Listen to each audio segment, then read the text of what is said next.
সময়টা 661 খ্রিস্টাব্দ, জানুয়ারি মাস। আরবি বা হিজরি ক্যালেন্ডারে 40 হিজরির রামাদান মাস। সুদূর মিশর থেকে ইরাকের কুফা শহরে এসে উপস্থিত হয়েছে আবদুল্লাহ ইবনে মুসলিম নামক এক হতভাগা মুনাফিক। সে এক সময় ছিল আলী রাদিয়াল্লাহু আনহুর কট্টর সমর্থক। পরবর্তীতে তার ধর্মান্ধতা এবং অজ্ঞতার কারণে সে হয়ে যায় খারাজি এবং আলী রাদিয়াল্লাহু আনহুকে হত্যা করার জন্য সে এসে উপস্থিত হয় ইরাকের কুফা শহরে। কিন্তু কেন? আলী রাদিয়াল্লাহু আনহু ইসলামের চতুর্থ খলিফা। তিনি রাসূল সাল্লাল্লাহু আলাইহি ওয়াসাল্লামের আদরের কন্যা ফাতিমা রাদিয়াল্লাহু আনহার হাজবেন্ড। নবীজির দুই আদরের নাতি হাসান এবং হোসেন রাদিয়াল্লাহু আনহুর পিতা। ইসলামের ইতিহাসে তার বীরত্বের কথা সবাই জানে। সাধারণত বলা হয়ে থাকে আলীর মতন কোনো বীর নাই, আর তার তরবারি জুলফিকার কোনো তরবারি নাই। এই যে মহান একজন মানুষ, এত অসাধারণ একজন মানুষ, যার অবদান ইসলামের ইতিহাসে অনস্বীকার্য, সেই মানুষটার মৃত্যু হয়েছিল অত্যন্ত মর্মান্তিকভাবে একজন খারাজির হাতে। কিন্তু এই খারাজি কারা? কেন তার আলী রাদিয়াল্লাহু আনহুকে হত্যা করতে চাইল? এই পুরো হিস্ট্রিটা আমি আজকে আপনাদের সঙ্গে শেয়ার করব। শুধু তাই না, আলী রাদিয়াল্লাহু আনহুর শৈশব কেমন ছিল, তিনি কিভাবে ইসলাম ধর্ম গ্রহণ করলেন, হিজরতের সময় তিনি কি গুরুত্বপূর্ণ ভূমিকা রেখেছিলেন, হিজরতের পর কিভাবে তিনি নবী সাল্লাল্লাহু আলাইহি ওয়াসাল্লামের কন্যা ফাতিমা রাদিয়াল্লাহু আনহুকে বিয়ে করলেন, নবীজি জীবদ্দশায় তিনি ইসলামের সেবায় কি কি করেছিলেন, নবীজির মৃত্যুর পর কেন তার বাকি 3 খলিফার সঙ্গে দূরত্ব তৈরি হইল, সেই খলিফাদের সময় তার জীবন কেমন ছিল, ফাইনালি কিভাবে তিনি খিলাফত লাভ করলেন, এবং তার খিলাফতের সময়টা কেন এত জটিল হয়ে উঠল ইসলামের ইতিহাসে, তার নিজের জন্য তো বটেই, এমনকি পুরো মুসলিম সাম্রাজ্যের জন্যই, এবং কেন এবং কিভাবে একজন খারাজির হাতে তার মৃত্যু হইল এবং শিয়া সুন্নি বিভক্তির একটা প্রাথমিক আকার ধারণ করলো, এই পুরা হিস্ট্রিটা আমি আপনার সঙ্গে আজকে শেয়ার করব। বাট মূল ভিডিওতে যাওয়ার আগে একটু বলে রাখি যে আমার এর আগে একটা ভিডিওতে হয়তো শিয়া ভাইরা বা এই মতাদর্শে যারা বিশ্বাস করেন তারা কিছুটা কষ্ট পেয়েছেন, অনেক সমালোচনা করেছেন। আসলে আমি শিয়া বা সুন্নি পার্সপেক্টিভ থেকে ইতিহাসটা ব্যাখ্যা করি না, আমি ব্যাখ্যা করি মূলত একটা নিরপেক্ষ দৃষ্টিকোণ থেকে। এখন হতে পারে আমার পড়াশোনা করা যে বইগুলি আছে এগুলি সুন্নি সোর্সের, যেগুলি উমাইয়া খিলাফতের সময় লেখা হয়েছে, সেই ইতিহাসের ভিত্তিতে আমি কথা বলি। এই জন্য হয়তো আপনাদের জিনিসগুলি ভালো লাগে না, তবে আপনাদের কাউকে কষ্ট দেওয়া কিন্তু আমার উদ্দেশ্য না। আমি চেষ্টা করছি মোটামুটি নিরপেক্ষভাবে ইতিহাসটা বলার। তবে আপনি যদি আমার চ্যানেলে নতুন হয়ে থাকেন তাহলে কাইন্ডলি চ্যানেলটা সাবস্ক্রাইব করে নেবেন। এবারে চলেন মূল আলোচনায় যাই। আলী রাদিয়াল্লাহু আনহু প্রথমত সম্পর্কে ছিলেন নবী সাল্লাল্লাহু আলাইহি ওয়াসাল্লামের চাচাতো ভাই। নবী সাল্লাল্লাহু আলাইহি ওয়াসাল্লামের পিতা মাতা না থাকায় তার অভিভাবকের দায়িত্বে ছিলেন আবু তালিব। সেই আবু তালিবের সন্তান ছিলেন আলী রাদিয়াল্লাহু আনহু। তার মায়ের নাম ছিল ফাতিমা বিনতে আসাদ। তার জন্ম হয় আনুমানিক 600 খ্রিস্টাব্দে, অর্থাৎ নবী সাল্লাল্লাহু আলাইহি ওয়াসাল্লামের নবুয়ত প্রাপ্তির প্রায় বছর দশেক আগে। এবং নবী সাল্লাল্লাহু আলাইহি ওয়াসাল্লাম যখন 610 খ্রিস্টাব্দে নবুয়ত লাভ করেন, সেই সময় তার বয়স ছিল মাত্র 10 বছর। সেই 10 বছর বয়সেই তিনি ইসলাম ধর্ম গ্রহণ করেন। বলা হয়ে থাকে তিনি ছিলেন ইসলাম কবুল করা বা ইসলামকে গ্রহণ করা সর্বকনিষ্ঠ বা সবচেয়ে ছোট মানুষ। এই মানুষটাই বড় হইতে হইতে তার পুরা জীবনকে ইসলামের জন্য, ইসলামের সেবায় অকাতরে বিলিয়ে দেন। ইসলাম গ্রহণের পর ইসলামের একদম প্রাথমিক যুগটা এটা মুসলিমদের জন্য খুব সুখকর সময় ছিল না। মক্কার কুরাইশ বংশের মূর্তি পূজক কাফিররা বিভিন্নভাবে নবী সাল্লাল্লাহু আলাইহি ওয়াসাল্লাম থেকে শুরু করে সাধারণ যে ইসলাম ধর্ম গ্রহণ করা মানুষজন আছে সবাইকে বিভিন্নভাবে কষ্ট দেয়, এবং তাদের অত্যাচার, নির্যাতন, নিপীড়ন সহ্য করতে না পেরে এক পর্যায়ে 622 খ্রিস্টাব্দে অর্থাৎ নবুয়তের 12 বছর পর নবী সাল্লাল্লাহু আলাইহি ওয়াসাল্লাম হিজরত করে মক্কা থেকে মদিনায় চলে যান। হিজরতের রাতে নবী সাল্লাল্লাহু আলাইহি ওয়াসাল্লামকে হত্যা করার একটা পরিকল্পনা করা হয়েছিল, যার কারণে রাতের অন্ধকারে অনেকটা নীরবে নিভৃতে তিনি হিজরত করেন কাউকে কিছু না জানিয়ে, এবং অনেকটা পালিয়ে বলতে পারেন, যেন মুশরিকটা টের না পায়। এই অবস্থায় রাসূল সাল্লাল্লাহু আলাইহি ওয়াসাল্লামের কাছে তৎকালীন মক্কার অনেক মানুষের অনেক ধরনের আমানত ছিল। যেহেতু তিনি আমানত রক্ষার ব্যাপারে খুবই বিখ্যাত ছিলেন, তাকে সবাই আলামিন বলে ডাকত। এখন এই আমানত রাখা জিনিসপত্রগুলি এগুলি তো যার যার আমানত তাকে ফেরত দিতে হবে। নবী সাল্লাল্লাহু আলাইহি ওয়াসাল্লাম যেহেতু কাউকে কিছু না জানিয়ে যাচ্ছেন, এই অবস্থায় তার ঘরে কেউ একজন থাকাটা খুব জরুরি ছিল।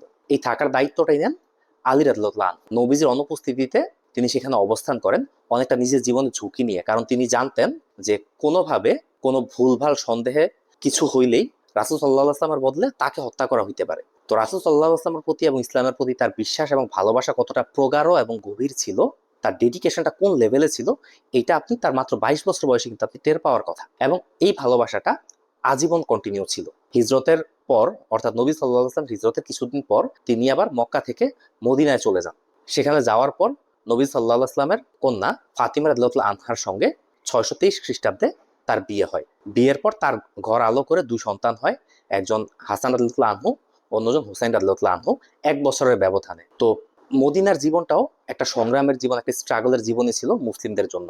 একদিকে দারিদ্র্যের একটা ব্যাপার ছিল, অন্যদিকে কন্টিনিউয়াসলি মদিনার ভেতর থেকে এবং মক্কা থেকে মুশরিকরা, এরা সবাই ইসলাম এবং নবী সাল্লাল্লাহু আলাইহি ওয়াসাল্লামের বিরুদ্ধে বিভিন্নভাবে ষড়যন্ত্র করত। এই সময় অনেকগুলি যুদ্ধে মুসলিমদের অংশগ্রহণ করতে হয়।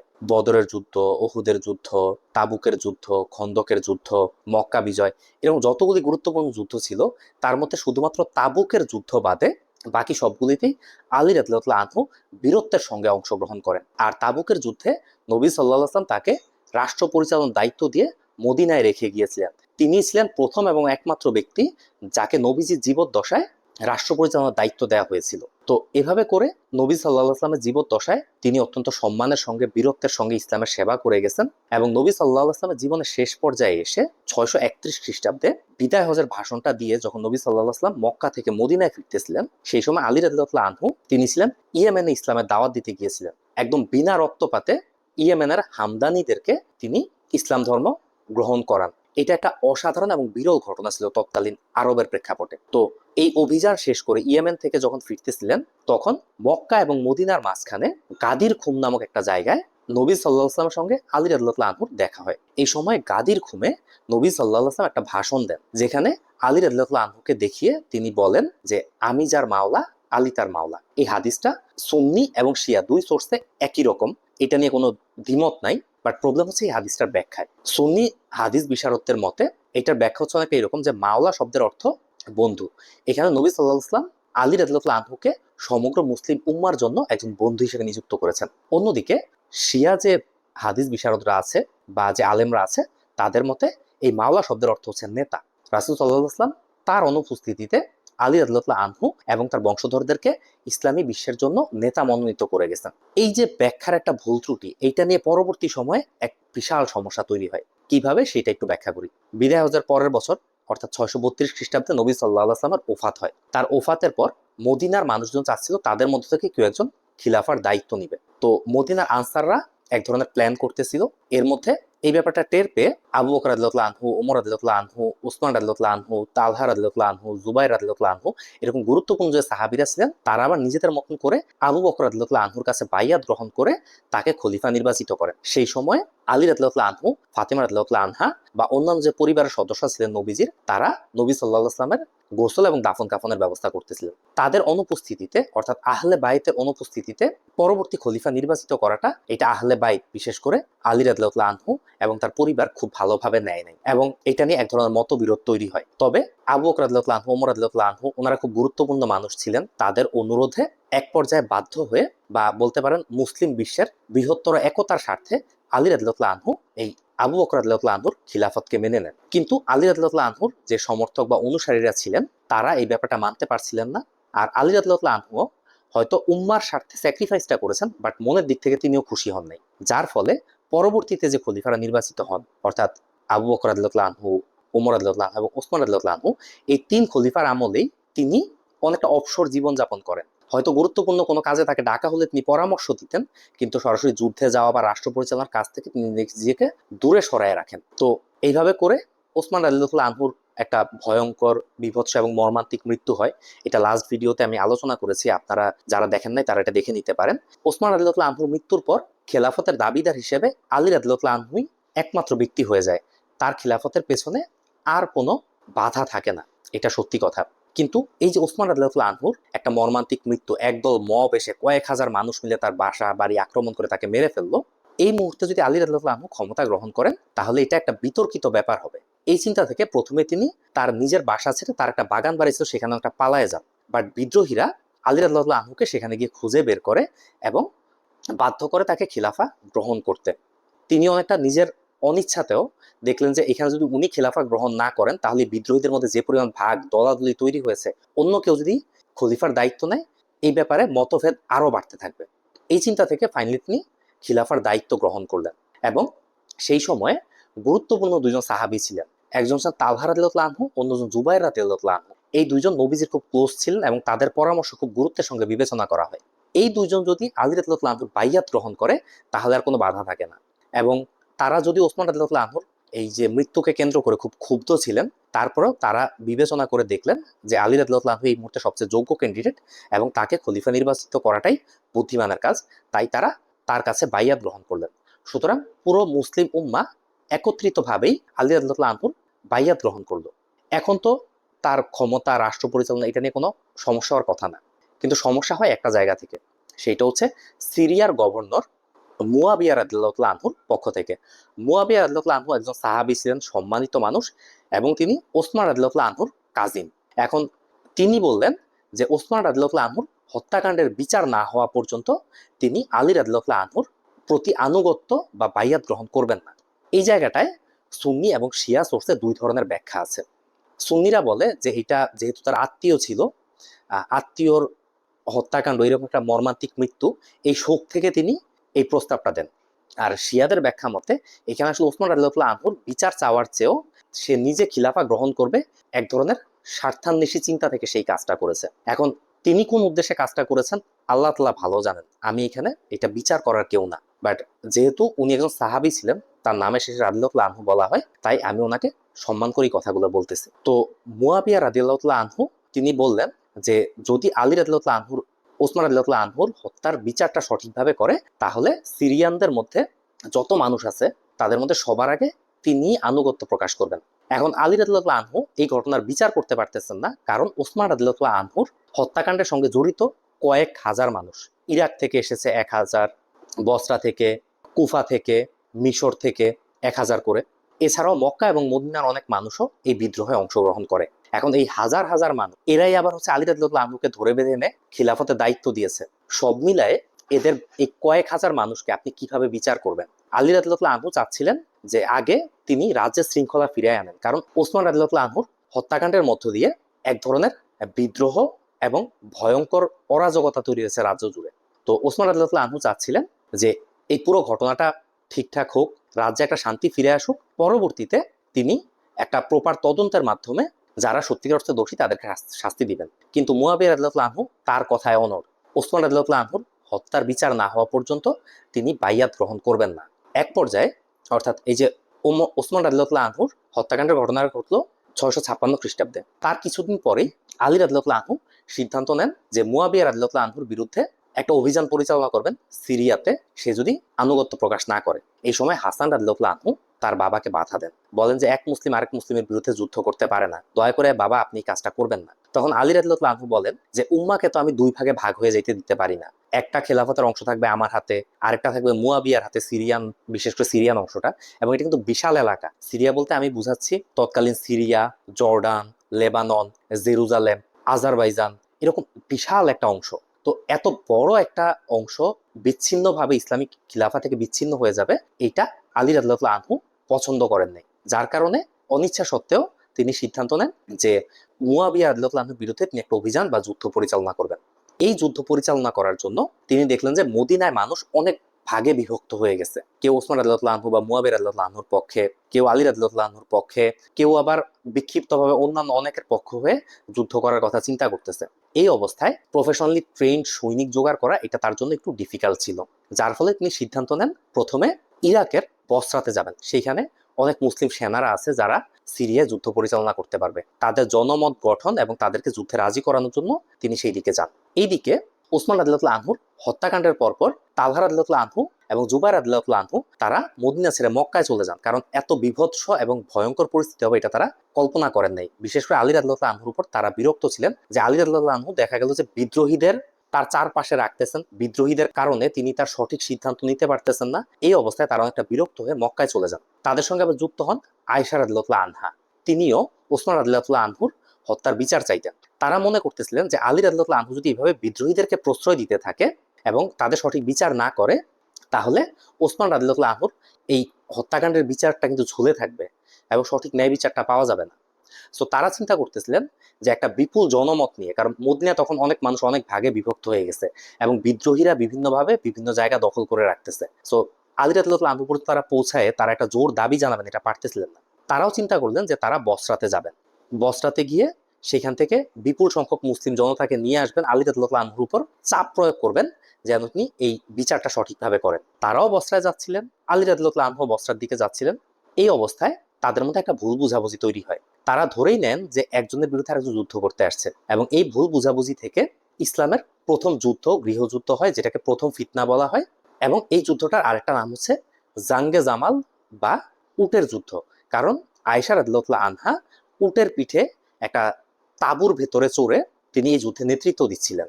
এই যুদ্ধে দুই পক্ষের 5,000 করে অন্তত 10,000 মুসলিম শাহাদাত বরণ করে।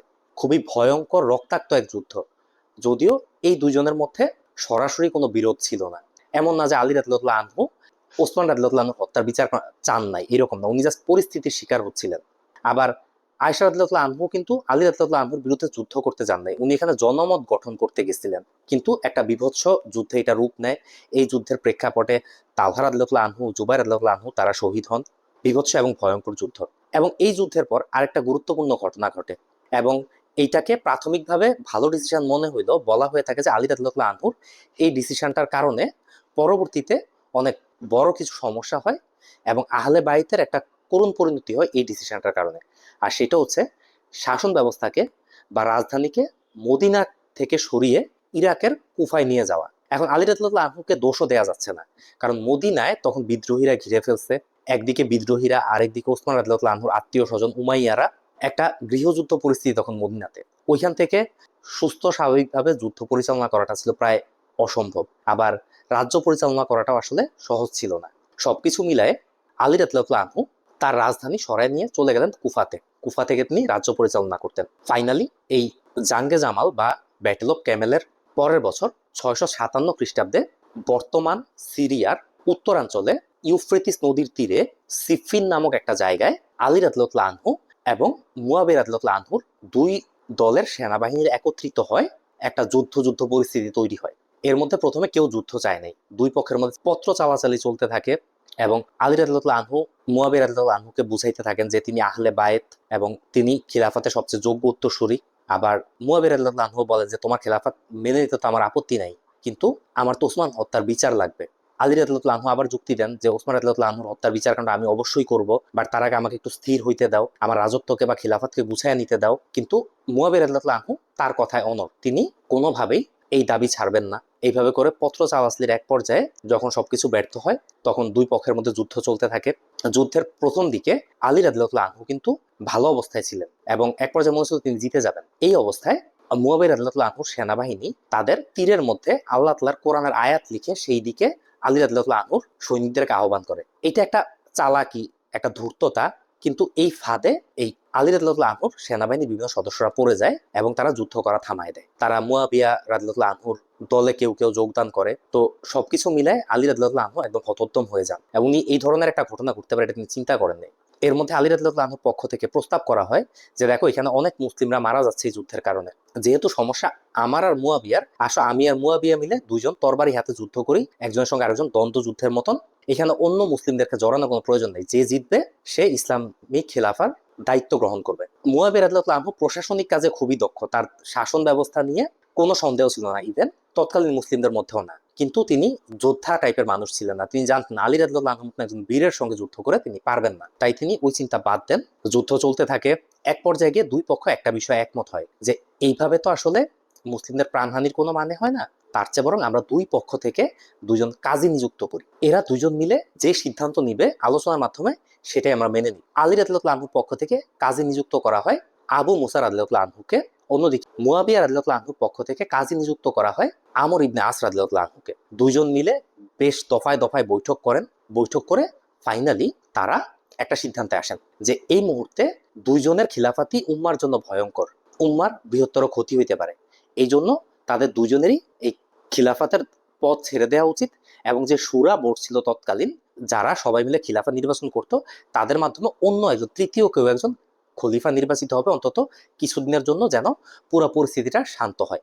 ফাইনালি এই প্রস্তাবে দুই পক্ষই সম্মত হয়, এবং প্রকাশ্যে সৈনিকদের মাঝে যখন ঘোষণা দেয়া হবে, প্রথমে ঘোষণা দেন আলী রাদিয়াল্লাহু আনহুর পক্ষে থাকা বা নিযুক্ত আবু মুসা রাদিয়াল্লাহু আনহু। তিনি বলেন যে উম্মার বৃহত্তর স্বার্থে এই ধরনের যুদ্ধ বন্ধ করার জন্য আলী রাদিয়াল্লাহু আনহু খলিফার পদ থেকে পদত্যাগ করবেন, এবং তিনি আসলেই করলেন।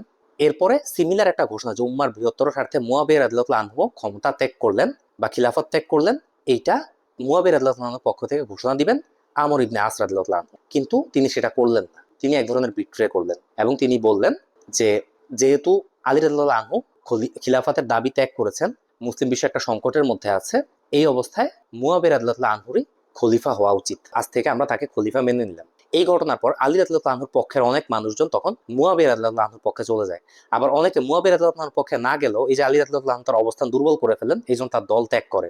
আলী রাদিয়াল্লাহু আনহু স্বাভাবিকভাবেই এই রায় মানেন নাই, কিন্তু তিনি যুদ্ধ বন্ধ করতে বাধ্য হন, কারণ তিনি তো আগেই কথা দিয়েছিলেন যে এই দুজন মিলে যে সিদ্ধান্ত নেবেন সেটা আপনি মেনে নিবেন। এখন না মানলে তো সেটা খারাপ দেখায়। উনি ভুলেও ভাবতে পারেন নাই যে আমর ইবনে আস রাদিয়াল্লাহু আনহু এইরকম একটা ঘটনা করতে পারেন। মোটামুটি একটা ভগ্ন হৃদয় নিয়ে তিনি সরাসরি মুয়াবিয়া রাদিয়াল্লাহু আনহু খিলাফত মেনে নেন নাই, বাট তিনি সেই জায়গা ত্যাগ করে তার মতন করে কুফায় চলে আসেন, এসে এখান থেকে খিলাফার দায়িত্ব পালন করতে থাকেন। কিন্তু আনফরচুনেটলি উম্মাহ দুইটা ভাগে ভাগ হয়ে গেছে, সিরিয়ার কন্ট্রোল ততদিনে চলে গেছে মুয়াবিয়া রাদিয়াল্লাহু আনহুর কাছে। এর মধ্যে আবার এই যে আলী রাদিয়াল্লাহু আনহুর পক্ষে এক সময় যারা ছিল, কিন্তু আলী রাদিয়াল্লাহু আনহু তো বিচার মানতে গিয়ে বা কথা দিয়েছিলেন এই জন্য মুয়াবিয়ার সঙ্গে যুদ্ধ আর পরিচালনা করলেন না, কিন্তু একটা দল আলী রাদিয়াল্লাহু আনহুর পক্ষে ছিল, তারা বলল যে তারা কেন কোরআন হাদিস বাদ দিয়ে, বিশেষ করে কোরআন বাদ দিয়ে কেন দুইজন মানুষের বিচার মেনে নিলেন। এইটা আলী রাদিয়াল্লাহু আনহু মুনাফিকি করেছেন, নাউজুবিল্লাহ, তিনি কোরআনকে অস্বীকার করেছেন, নাউজুবিল্লাহ। এই ধরনের কথাবার্তা বলে তারা আলী রাদিয়াল্লাহু আনহুর বিরুদ্ধেও বিদ্রোহ করে ফেলে এবং কুফা এবং তার আশেপাশে যত এলাকা ছিল ইসলামী মুসলিম উম্মার অধীনে, সেই সমস্ত জায়গায় তারা নারকীয় সব সন্ত্রাসবাদ চালাইতে থাকে। তারা মানুষের দোকানপাট লুট করে, নিরপরাধ নিরস্ত্র মানুষকে হত্যা করে, ইভেন গর্ভবতী মহিলাদেরকে তারা হত্যা করে, ভয়ঙ্কর সব ব্যাপার। আলী রাদিয়াল্লাহু আনহু দেখলেন যে অবস্থা তো বেগতিক, এদেরকে কন্ট্রোল না করা গেলে তো এই তার যে খেলাফত এটার অবস্থা আরো ভয়াবহ হবে, সাধারণ মুসলিমরা অনেক কষ্ট পাবে। এই চিন্তা থেকে সেই সময় বলা হয়ে থাকে এরকম মানুষ ছিল 12,000-এর বেশি, যাদেরকে বলা হতো খারেজি, অর্থাৎ তারা ইসলাম থেকে খারিজ হয়ে গেছে। তারা অতিরিক্ত কোরআন হাদিসের চর্চা করত, কিন্তু আসলে তারা প্রকৃত ইসলামী মানত না, আলী রাদিয়াল্লাহু আনহু খিলাফতই তারা মানত না। যার কারণে আলী রাদিয়াল্লাহু আনহু তাদের বিরুদ্ধে একটা যুদ্ধ করেন। এই যুদ্ধটাকে বলা হয় ব্যাটল অফ নাহরাওয়ান বা নাহরাওয়ানের যুদ্ধ। এটা অনুষ্ঠিত হয় সেই সিফফিনের যুদ্ধের 2 বছর পর, অর্থাৎ 659 খ্রিস্টাব্দে। এই যুদ্ধে বেশিরভাগ খারাজিকে যাদেরকে পাওয়া যায় হত্যা করা হয়, অনেকে লুকায় পড়ে বিভিন্ন জায়গায়, অনেকে আবার ক্ষমা টমা চেয়ে ইসলামে ফেরত আসে, যদিও ভেতরে ভেতরে আসলে তারা কতটা নিজেদেরকে শুধরাইছিল এটা জানা যায় না। তো খারাজিদেরকে দমন করার পর রাজ্যে আবার একটা শান্তি ফিরে আসে। মুয়াবিয়া রাদিয়াল্লাহু আনহুকে বিভিন্নভাবে চিঠিপত্র দিতে থাকেন আলী রাদিয়াল্লাহু আনহু, কিন্তু ওসমান রাদিয়াল্লাহু আনহু হত্যার বিচারও আর হয় না। সবকিছু মিলায় দুই পক্ষের মধ্যে একটা মনোমালিন্য ছিল, বাট রাজ্যের অবস্থা বা ইসলামী সাম্রাজ্যের অবস্থা স্থিতিশীল ছিল। এই স্থিতিশীল অবস্থাতে ব্যাটল অফ নাহরাওয়ান বা নাহরাওয়ানের যুদ্ধের 2 বছর পর, অর্থাৎ 661 খ্রিস্টাব্দে, কিছু খারাজি মিলে প্ল্যান করে যে তারা তাদের যে ভাই, অর্থাৎ যে খারাজিরা এই যে বিভিন্ন অপকর্ম করে বেড়াইতো, লুটতরাজ, মানুষ হত্যা করতো, তাদেরকে যে শাস্তি দেয়া হইলো, তাদেরকে হত্যা করা হইলো, এটার প্রতিশোধ নিবে। এবং এটা কিভাবে, তারা আলী রাদিয়াল্লাহু আনহু, মুয়াবিয়া রাদিয়াল্লাহু আনহু এবং আমর ইবনে আস রাদিয়াল্লাহু আনহু এই সবাইকে তারা হত্যা করবে।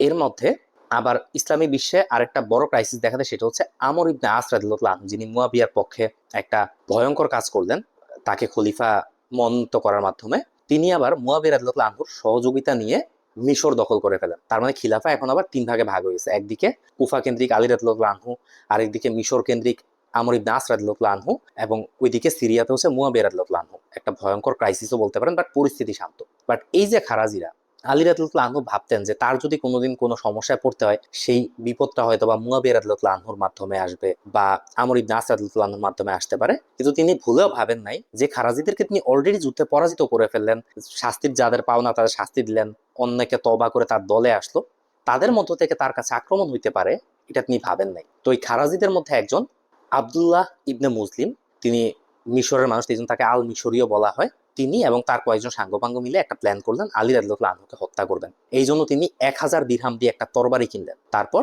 সেই তরবারিতে বিষ মাখানো এবং ধার দেওয়ার জন্য তিনি আরো 1000 দিরহাম খরচ করলেন। তারপর তিনি যখন কুফায় এসে উপস্থিত হইলেন, তখন তার পরিচয় হইল কিতামা নামক এক মেয়ের সঙ্গে। এই কিতামা, বলা হয়ে থাকে তৎকালীন আরবে এইরকম রূপবতী নারী আর কেউ ছিল না। এই কিতামাকে বিয়ে করার জন্য তিনি পাগল হয়ে যান। এইদিকে কিতামার আবার 2 ভাই এই যে ব্যাটল অফ নাহরেওয়ান বা নাহরেওয়ানের যুদ্ধে মারা গেছে বা তাদেরকে মেরে ফেলা হয়েছে। কিতামারও মনের মধ্যে একটা প্রতিশোধের স্পৃহা ছিল যে তার ভাইয়ের হত্যাকারী হিসেবে তারা আলী রাদিয়াল্লাহু আনহুকে হত্যা করবে। তো কিতামা এই আব্দুল্লাহ ইবনে মুসলিমকে বিয়ে করার জন্য রাজি হয় এবং সে 3টা শর্ত দেয়। এই 3টা হচ্ছে: 1, তাকে 3000 দিরহাম দিতে হবে; 2, তাকে একজন দাসী দিতে হবে; 3, আলী রাদিয়াল্লাহু আনহুর রক্ত তাকে উপহার দিতে হবে।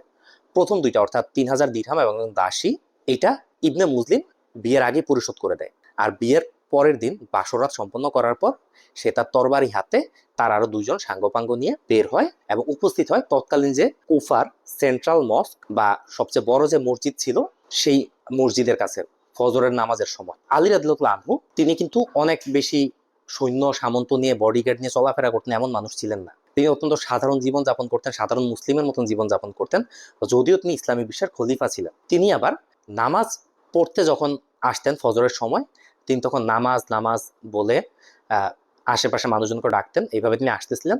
তো যেই দরজা দিয়ে উনি মসজিদে প্রবেশ করবেন এই দরজার পিছনে লুকায় ছিল ইবনে মুসলিম এবং মসজিদের প্রবেশের সময় আলী রাদিয়াল্লাহু আনহুর উপর সে তার তরবারি নিয়ে ঝাঁপায় পড়ে এবং আলী রাদিয়াল্লাহু আনহুর মাথায় আঘাত করে, ভয়ঙ্কর বিভৎস আঘাত। ওই আঘাত থেকে রক্তক্ষরণ হয় এবং তরবারিতে বিষ মাখানো ছিল, যার ফলে আলী রাদিয়াল্লাহু আনহু শাহাদাত বরণ করেন। এই ঘটনাটা ঘটে 661 খ্রিস্টাব্দের 26শে জানুয়ারি বা হিজরি ক্যালেন্ডারে 40 হিজরির 19শে রমাদান। তো পবিত্র রমাদান মাসে আলী রাদিয়াল্লাহু আনহু 61 বছর বয়সে ইন্তেকাল করেন। তার ইন্তেকালের পর তার যে মৃতদেহ সেটা প্রকাশ্যে কোনো জায়গায় দাফনও করা সম্ভব হয় নাই। তাকে তৎকালীন আলী রাদিয়াল্লাহু আনহুর কুফাতে যে বাসভবন ছিল সেই বাসভবনের মধ্যেই দাফন কার্যক্রম সম্পন্ন করা হয়, কারণ চারপাশে খারাজি বিদ্রোহীরা ছিল, তারা আবার লাশ বিকৃত করার একটা চেষ্টা করতে পারে, কবর দেওয়ার ক্ষেত্রে বাধা দেওয়ার চেষ্টা করতে পারে। এই চিন্তা থেকে তাকে কুফার সেই তার যে বাসভবন ছিল সেটার ভেতরেই দাফন সম্পন্ন করা হয়। আর এই মর্মান্তিক মৃত্যুর মধ্য দিয়ে শেষ হয় ইসলামের চতুর্থ খলিফা আলী রাদিয়াল্লাহু আনহুর জীবন। বাট এই মৃত্যুর মধ্য দিয়ে ইসলামী বিশ্ব আসলে দুইটা ভাগে চিরতরে বিভক্ত হয়ে যায়, সেটা হচ্ছে শিয়া এবং সুন্নি। এবং তার এই মৃত্যুর পর তার দুই সন্তান হাসান রাদিয়াল্লাহু আনহু এবং হোসেন রাদিয়াল্লাহু আনহুর এই দুজনেরও খুব ভয়ঙ্কর এবং মর্মান্তিক মৃত্যু হয়।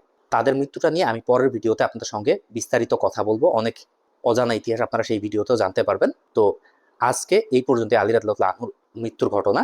দেখা হবে পরের ভিডিওতে হাসান হোসেন রাদিয়াল্লাহু আনহুর মৃত্যুর ঘটনা নিয়ে। ততদিন পর্যন্ত ভালো থাকেন সবাই, আর আমার চ্যানেলটা সাবস্ক্রাইব করে নেবেন যদি আপনি এখন সাবস্ক্রাইব করে না থাকেন। ভিডিওতে একটা লাইক করেন, একটা কমেন্ট করেন, আপনার মতামত জানান। ভালো থাকবেন সবাই, আল্লাহ হাফেজ।